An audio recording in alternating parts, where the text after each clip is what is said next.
dark wall behind them cutting diagonally across the picture like the background grid of the Muybridge photograph. In their elusiveness, the man and dog recall the moving figures whose fleeting presence was recorded in early slow-exposure photographs. The hexagonal setting of Dog of 1952 will reappear in Sphinx in 1953. In Two Figures of 1953, the bedroom took its place alongside the papal chamber with Bacon's first painting of two figures making love. Two Figures is perhaps his most significant and enduring application of a Muybridge photograph. Two Figures in the Grass, 1954. Painted in February in a furnished room at 19 Cromwell Road, this work was previously known as Study from the Human Figure. Man in Blue 5, 1954. Bacon painted 7 pictures, Man in Blue 1 to 7, partly from a model, while staying in the Imperial Hotel. The sitter was a man he met in the hotel. It is symptomatic of the ambiguity of much of his work that the man has been interpreted both as a victim and as a kind of ruthless interrogator. Monkey, 1955. Study for Portrait 2, 1955. The idea of painting heads of William Blake was suggested to Bacon by a young composer who asked him to design a cover for his song circle. He took Bacon to the National Portrait Gallery to see the plaster cast made after J.S. DeVille's famous life mask of William Blake of 1823, and they bought several photographs of it. Study for a Portrait of Van Gogh 2 of 1957. Bacon took up the theme of Van Gogh walking for a second time early in March 1957 and began to execute a series of pictures in a frenzy of work. They were all more closely based on Van Gogh the painter on the road to Tarascon. Taking his cue from the diagonal established by the artist and his shadow in the painting of 1888, in the second variation, Bacon tilts the road, intensifying the effect of instability created by the harsh palette and the tumultuous application of paint. Study for Portrait of Van Gogh 3, 1957. With Van Gogh 3, this haunted figure on the road, like a phantom of the road, sinks into the landscape, as figure and ground merge with the painterly figure.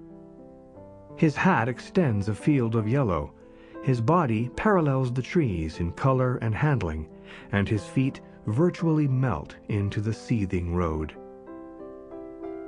Study for a Portrait of Van Gogh 6 of 1957. Lying Figure, 1958.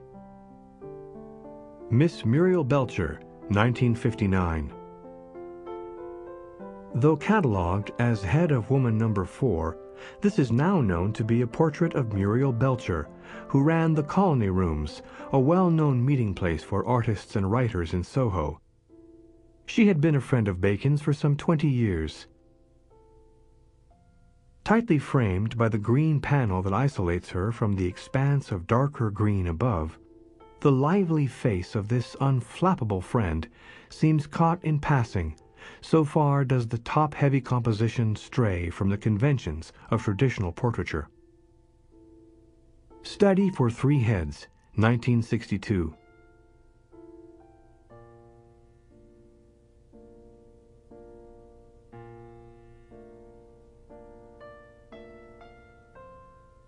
Study from Innocent X, 1962. This has sometimes been known as Red Pope on dais, or Red Figure on a Throne. Three Figures for a Crucifixion, 1962. Though Bacon visualized the forms in place before he began, they changed continuously.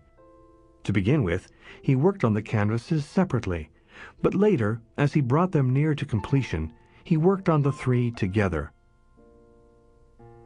It is a picture that he painted in about a fortnight when he was in a dark period of drinking, and he did the painting under the influence of tremendous hangovers and drink. He sometimes hardly knew what he was doing. Landscape near Malabata, Tangier, 1963. In the late 50s, Bacon had kept an apartment in Tangier, and a particular landscape near Malabata, which had intrigued the painter during his stays in North Africa, became the subject of a turbulent painting. In Crucifixion of 1965, the sense of struggle and urgency of the 1962 painting has subsided somewhat.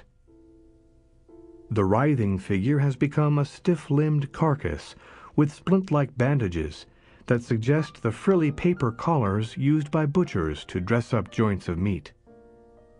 Three figures in a triptych of 1964.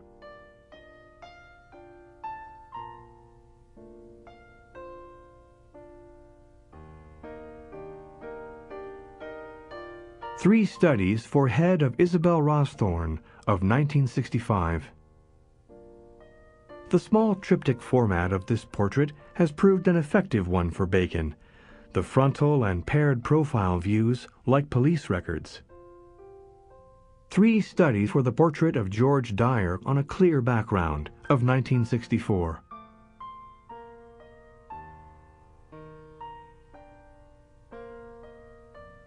Bacon's probing portraits, however, could not be farther from the sleek, glamorized likenesses created by Warhol.